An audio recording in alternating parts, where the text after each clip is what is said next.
ইতিমধ্যেই হয়েছে কোন গোপনে মন ভেসেছে রোহিণীর চরিত্রের মুখ বদল। তুই আমার হিরোতে মধুবনীর চরিত্রেও মুখ বদল হয়েছে। অন্যদিকে চিরসখা ধারাবাহিকে বর্ষার মায়েরও মুখ বদল হয়েছে। কিছুদিন আগেই হয়েছিল সান বাংলার পুতুল টিটিভি ধারাবাহিকে মিতুলের মুখ বদল, আর মিতুলের পরে এবার এই সিরিয়ালে মৈনাকের মুখ বদল হলো। এতদিন মৈনাকের চরিত্রে অভিনয় করছিলেন শৌনক রায়, এবার থেকে এই চরিত্রে দেখা যাবে ইন্দ্রনীল মল্লিককে। জানা গিয়েছে যে শৌনক রায় বর্তমানে একসঙ্গে অভিনয় করছেন স্টার জলসার গৃহপ্রবেশ এবং জি বাংলার ফুলকিতে। সম্ভবত সেই ব্যস্ততার কারণেই মুখ বদল হয়েছে। মৈনাকের চরিত্রটি বরাবরই নেতিবাচক, আর নেতিবাচক চরিত্রে দারুণ প্রশংসিত ইন্দ্রনীল।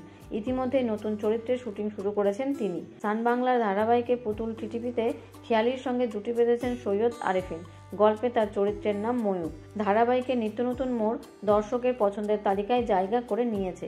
গল্পের নতুন মোড়ে মুখ বদলের ফলে ধারাবাহিকের টিআরপিতে কতটা প্রভাব পড়ে এখন সেটাই দেখার পালা। তো বন্ধুরা, এই ধারাবাহিকটি আপনাদের কেমন লাগে তা কমেন্ট করে জানাতে পারেন।